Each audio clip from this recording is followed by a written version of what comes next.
కొంతమంది బాధితులు నన్ను కలిసినప్పుడు నేనే వస్తపా అని చెప్పిన. దీని పేరు ఏకశిల నగర్. మా అధ్యక్షుడు నిన్న ఉండే విక్రమ్ రెడ్డి గారు, అదేవిధంగా ఇక్కడ ఇన్ఛార్జిగా ఉన్న సుదర్శన్ రెడ్డి గారు ఇది గంభీరమైన సమస్య అని చెప్పినప్పుడు ఒకటే ఒక మాట చెప్పిన. ఈ రాష్ట్రంలో అనేక రకాల పేదలకు అండగా ఉన్న పార్టీ భారతీయ జనతా పార్టీ. గత 40-50 ఏళ్ళుగా ఈ హైదరాబాద్లో అనేక కాలనీలు వెలిసినాయి. దత్తాత్రేయ నగరు, భగత్ సింగ్ నగరు, వినాయక నగరు, వాజ్పేయి నగరు, అనేక కాలనీలకు రూపశిల్పి భారతీయ జనతా పార్టీ.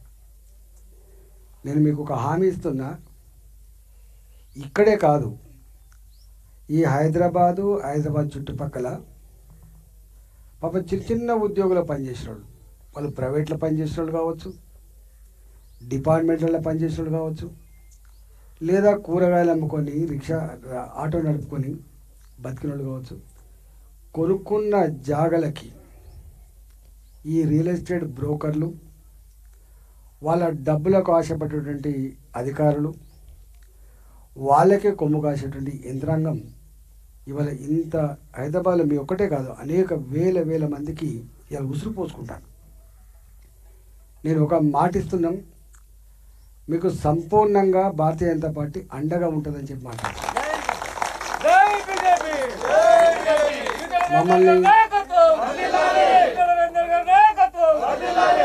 మమ్మల్ని బ్రోకర్లు కానీ, ఈ చిల్లరగాలు కానీ, ఈ తాటాకు చప్పులకు భయపడే వాళ్ళం కాదు మేము. ఇక్కడ ఇష్యూ ఏంటంటే, మీరు మాట్లాడుతున్న దాన్ని బట్టి నాకు తెలిసి ఇది 1985 40 ఏళ్ళ క్రితం ఈ నారపల్లి, అదేవిధంగా కొర్రెముల ఇలాంటి గ్రామాల దగ్గర 10,000 రూపాయలకి ఎకరం, 20,000 రూపాయలకి ఎకరం, 30,000 రూపాయలు గంతే ఉండే. ఇక్కడ పెద్ద డిమాండ్ లేకుండే. అయితే పేదవాళ్ళు జనరల్గా ఆ కాలంలో నెలకు 250 రూపాయలే కదా, 280 రూపాయలే కదా, ఇక్కడి ఫీల్డ్ మీదకి రాకుండానే తక్కువనే కదా కొనుక్కుంటే ఏదప్పుడు గిట్నే అవుతుంది అనుకోకుండా, అంటే కొన్నవాళ్ళు కూడా గిట్ల అయిద్దని చెప్పి ఊహించకపోవచ్చు, ధర పెరుగుతుందని చెప్పి ఊహించకపోవచ్చు, దొంగలు కూడా ఉంటారని చెప్పి ఊహించకపోవచ్చు. ఉంటుంది పిల్లలకైనా అక్కడికి వస్తుంది అని చెప్పి ఆనాడు తక్కువ డబ్బుకు కొనుక్కున్న వాళ్ళు వీళ్ళంతా. ఎప్పుడు మారిపోయింది అంటే ధరలు పెరుగుతున్నప్పుడు ఈ కొనుక్కున్న వాళ్ళు మా భూమి ఎక్కడుంది, మా జాగ ఎక్కడుంది, ఒకసారి పోయి చూసేద్దామని చెప్పి సూచించడం వల్ల ఎక్కువ.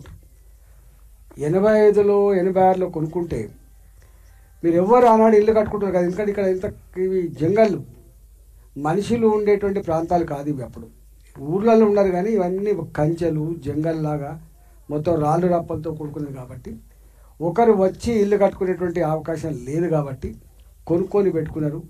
5 ఏళ్ళకో 6 ఏళ్ళకో కొద్దిమంది కట్టుకొని ఉందాం, మనకు వేరే దిక్కు లేదు కదా అని చెప్పి అనుకున్న వాళ్ళు మెల్లమెల్లగా ఇక్కడ ఒక స్టార్ట్ చేసి మెల్లమెల్లగా కట్టుకున్నారు.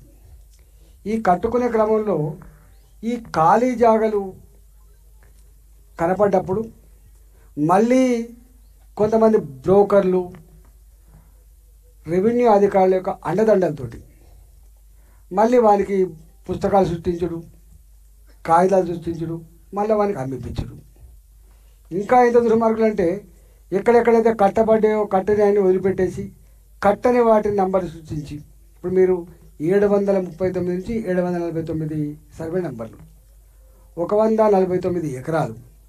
ఈ 149 ఎకరాలలో ఒకేసారి మొత్తం కట్టుకోలేరు కాబట్టి అక్కడక్కడ ఎక్కడైతే ఇల్లు కట్టుకునే వదిలిపెట్టేసి కట్టని వాటి అన్నిటి కూడా మళ్ళా ఎన్నిసార్లు అమ్ముకున్నారు. నేను అంటున్నా, ఇవాళ ఇక్కడ ఇంటెలిజెన్స్ వాళ్ళు కూడా ఉంటారు. ఇప్పుడు ఒకవేళ వాళ్ళు రాసుకొని పోయి ఇవ్వకపోతే నేనే పంపిస్తా రెవెన్యూ మంత్రి గారికి, ముఖ్యమంత్రి గారికి, ఈ కలెక్టర్ గారికి, ఇక్కడున్న పోలీస్ కమిషనర్ గారికి నేనే దీని చరిత్ర అంతా కూడా రాసి 4 ఉత్తరాలతోటి పంపించే ప్రయత్నం చేస్తాను. బాధ ఎక్కడ అనిపిస్తా అంటే ఇవాళ వీళ్ళంతా మాకు ఇంటి జాగా ఉంటుంది, మాకు సొంత ఇంటి కళ నెరవేరాలి, హైదరాబాద్లో ఉంటే మా పిల్లలకు పెళ్లి చేసినప్పుడు కట్న రూపంలో చేయొచ్చని చెప్పి గంపడి ఆశలతో కొనుక్కుంటారు. వీళ్ళు ఎవరు కూడా ఇది తక్కువ వస్తుంది, ఇది అక్రమమైందని చెప్పి కొనుక్కోలే. ఆనాడు బరాబర్ రేటు పెట్టి కొన్న భూములు ఇవి. మాకు ఎప్పుడు అక్కడికి వస్తా అని చెప్పి కొన్న భూములు కాబట్టి తప్పు కొనుక్కున్న ప్రజలది కాదు, తప్పు దొంగ కాగితాలు సృష్టించిన రెవెన్యూ అధికారులు జైల్లో పెట్టారు. తప్పు తెలిసి కూడా పైరవి చేసుకున్నాంటి, పోలీసులను మేనేజ్ చేసుకుంటా, రెవెన్యూ అధికారులను మేనేజ్ చేసుకుంటా అని చెప్పి ఇలా బలుపున్నటువంటి కొద్దిమంది రియల్ ఎస్టేట్ బ్రోకర్లు కొనుక్కోవచ్చు.